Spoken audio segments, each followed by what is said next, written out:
La Molicie, de Julio Ramón Ribeiro. Mi compañero y yo luchábamos sistemáticamente contra la molicie. Sabíamos muy bien que ella era poderosa y que se adueñaba fácilmente de los espíritus de la casa. Habíamos observado cómo, agazapada en las comidas fuertes, en los muelles sillones y hasta en las melodías languidas de los boleros, aprovechaba cualquier instante de flaqueza para tender sobre nosotros sus brazos tentadores y sutiles y envolvernos suavemente como la emanación de un pebetero. Había, pues, que estar en guardia contra sus acechanzas. Había que estar a la expectativa de nuestras debilidades.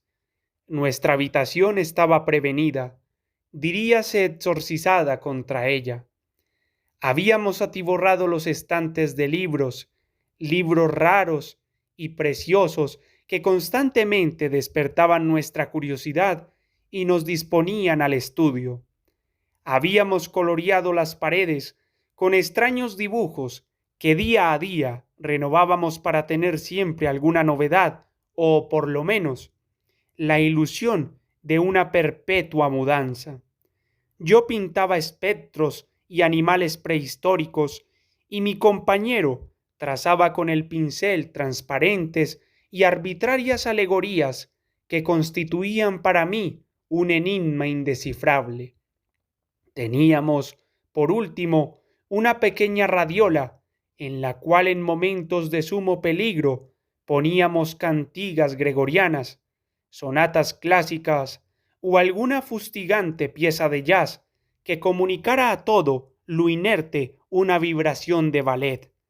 A pesar de todas esas medidas, no nos considerábamos enteramente seguros. Era la hora de despertarnos, cuando las golondrinas, eran las golondrinas o las alondras, nos marcaban el tiempo desde los tejados, el momento en que se iniciaba nuestra lucha.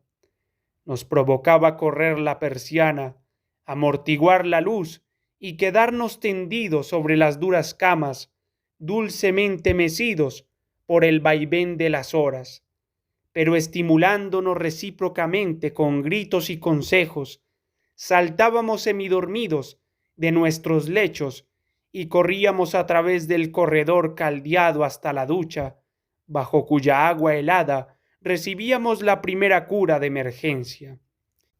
Ella nos permitía pasar la mañana con ciertas reservas, metidos entre nuestros libros y nuestras pinturas.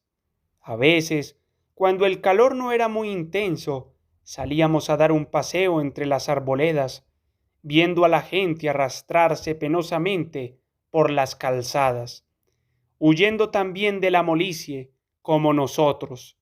Después del almuerzo, sin embargo, sobrevenían las horas más difíciles y en las cuales la mayoría de nuestros compañeros sucumbían. Del comedor pasábamos al salón y, embotados por la cuantiosa comida, caíamos en los sillones.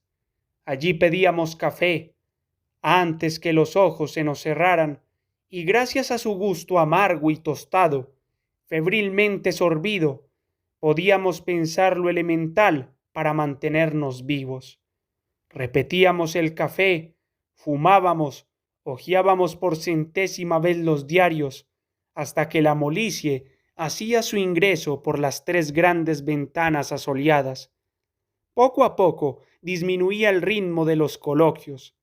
Las partidas de ajedrez se suspendían, el humo iba desvaneciéndose, el radio sonaba perezosamente y muchos quedaban inmóviles en los sillones, un alfil en la mano, los ojos entrecerrados, la respiración sofocada, la sangre viciada por un terrible veneno. Entonces mi compañero y yo huíamos torpemente por las escaleras y llegábamos exhaustos a nuestro cuarto, donde la cama nos recibía con los brazos abiertos y nos hacía brevemente suyos. A esta hora, tal vez, fuimos en alguna oportunidad presas de la molicie. Recuerdo especialmente un día en que estuve tumbado hasta la hora de la merienda sin poder moverme, y más aún hasta la hora de la cena, hora en que pude levantarme y arrastrarme hasta el comedor como un sonámbulo. Pero esto no volvió a repetirse por el momento. Aún éramos fuertes, aún éramos capaces de rechazar todos los asaltos y llenar la tarde de lecturas comunes, de glosas y de disputas, muchas veces bizantinas, pero que tenían la virtud de mantener nuestra inteligencia alerta. A veces, hartos de razonar, nos aproximábamos a la ventana que se abría sobre un gran patio, al cual los edificios volvían la intimidad de sus espaldas.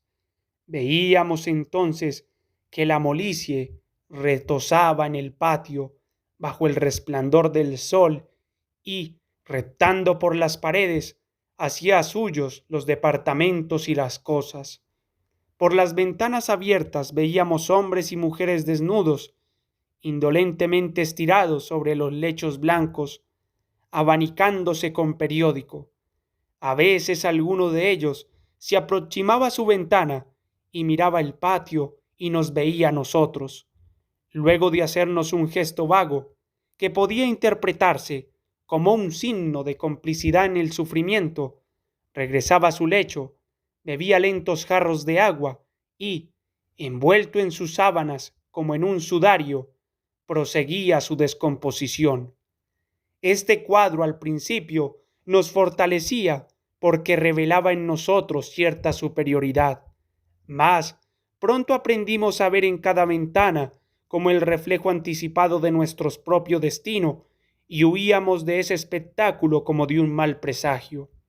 Habíamos visto sucumbir, uno por uno, a todos los desconocidos habitantes de aquellos pisos, sucumbir insensiblemente, casi con dulzura, o más bien con voluptuosidad.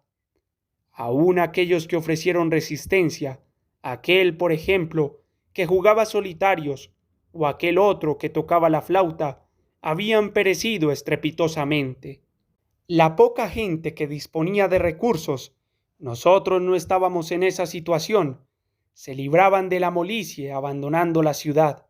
Cuando se produjeron los primeros casos, improvisaron equipajes y huyeron hacia las sierras nevadas o hacia las playas frescas, latitudes en las cuales no podía sobrevivir el mal. Nosotros, en cambio, teníamos que afrontar el peligro, esperando la llegada del otoño para que extendiera su alfombra de hojas secas sobre los maleficios del estío.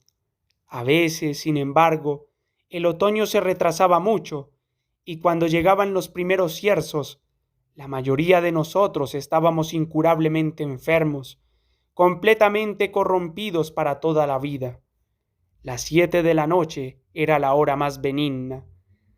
Diríase que la molicie hacía una tregua y, abandonando provisoriamente la ciudad, reunía fuerzas en la pradera, preparándose para el asalto final. Este se producía después de la cena, a las 11 de la noche, cuando la brisa crepuscular había cesado y en el cielo brillaban estrellas implacablemente lúcidas. A esta hora eran también, sin embargo, múltiples las posibilidades de evasión. Los adinerados emigraban hacia los salones de fiesta en busca de las mujerzuelas para hallar, en el delirio, un remedio a su cansancio.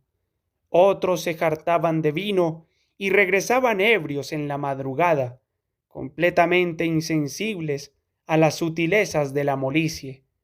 La mayoría, en cambio, se refugiaba en los cinematógrafos del barrio, después de intoxicarse de café.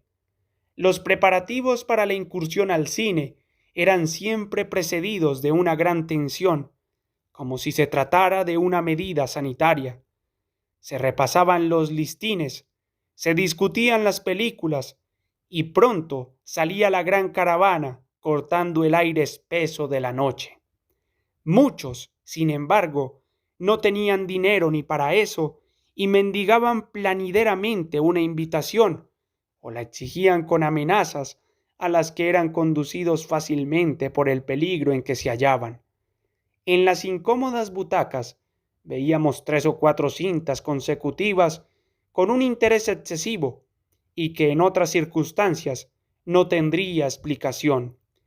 Nos reíamos de los malos chistes, estábamos a punto de llorar en las escenas melodramáticas, nos apasionábamos con héroes imaginarios y había en el fondo de todo ello como una cruel necesidad y una común hipocresía.